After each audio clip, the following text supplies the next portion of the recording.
ఏసుక్రీస్తు వారి నామమున అందరికి వందనాలు చెల్లించుకున్నానండి. అందరూ బాగున్నారా? పరిశుద్ధ గ్రంథంలో నుండి నేను ఒక మాట తెలియజేస్తానండి. ఆ మాట ఏమనగా, యోహాను సువార్త 17వ అధ్యాయము 20-21 చదువుకున్నామండి. యోహాను సువార్త 17వ అధ్యాయము 20-21 చదువుకున్నామండి.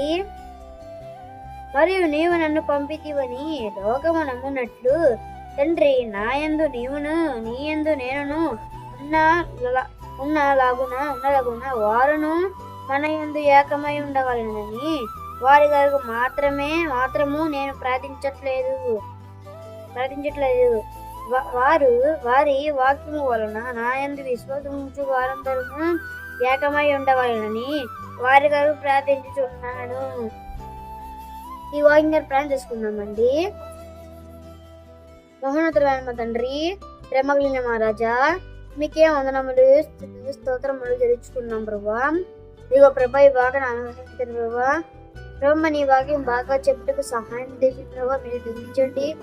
చెప్తున్నాక మంచి ధన్యతను తెచ్చండి ప్రభా. మరి వింటున్న వాళ్ళకు కూడా మంచి జ్ఞానం తెచ్చి మనం దీవించమని మా ప్రభుడు రక్షకుడైన యేసు నామమున ముందుకు సాగిపోతున్నాము తండ్రి, ఆమేన్. చూడండి, ఇక్కడ ఏమన్నాడండి ఆయన మనకు ఏం చేస్తాడు చూడండి. ఇక్కడ మాట ఏంటంటే, ఇది ప్రభువు తన తండ్రితో, మన ప్రభుని యేసు తన తండ్రితో మాట్లాడుతుంది. తన తండ్రితో మాట్లాడుతున్నాడు. ఏమని మాట్లాడుతున్నాడంటే, నీవు నన్ను పంపితివి. చూడండి ఏమని మాట్లాడుతున్నాడు. ఏమని మాట్లాడుతున్నాడంటే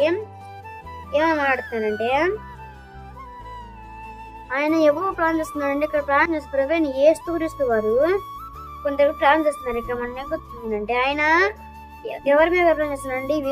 ఆయన విశ్వాసం ప్లాన్ చేస్తున్నారు. ఏంటంటే, ఆయన మీద విశ్వాసం ఉంచి వారందరూ వరకు ప్లాన్ చేస్తారండి.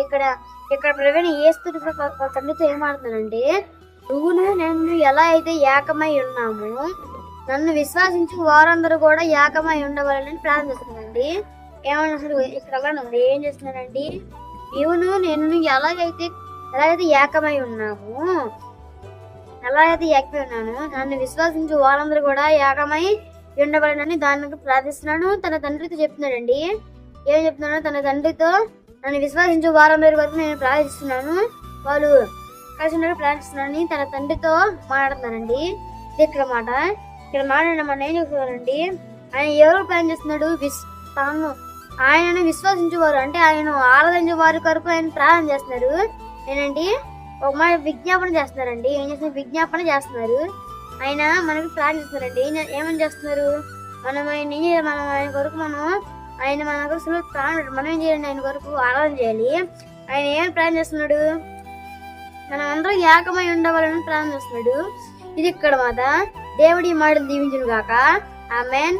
అందరూ ప్రార్థన చేసుకుందామండి. మహోన్నతమైన మా తండ్రి, ప్రేమగిన మా రాజా, మీకే వందనములు స్తోత్రములు చెల్లించుకుంటున్నాం ప్రభా.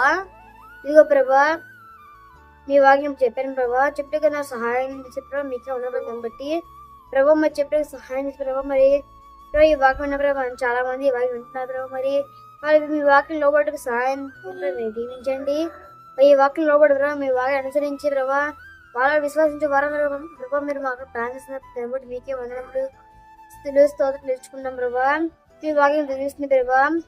మీరు విశ్వసించి మిమ్మల్ని మీ వాక్యం అనుసరించి వాళ్ళ ప్రార్థన చేస్తున్నారు ప్రభా. మీ తండ్రి చెప్పారు ప్రభా. మరి ప్రభావ మీరు మాకు ప్రార్థిస్తున్నారు. మేము కూడా మీ ప్రభావ మిమ్మల్ని ఆరాధన చేయడానికి సహాయం చేయండి ప్రభావ. మీరు జీవితాన్ని కాపాడండి ప్రభావ. ఈ వాక్యం మధ్యలో మీ వాక్యం లోబడి మీ వాక్యం అనుసరించడానికి సహాయం చేయమని దీవించమని మా ప్రభువుని రక్షకుడైన యేసుక్రీస్తు వారి శుభ నామమున ప్రార్థిస్తున్నాం తండ్రి, ఆమేన్. అందరికీ వందనాలండి.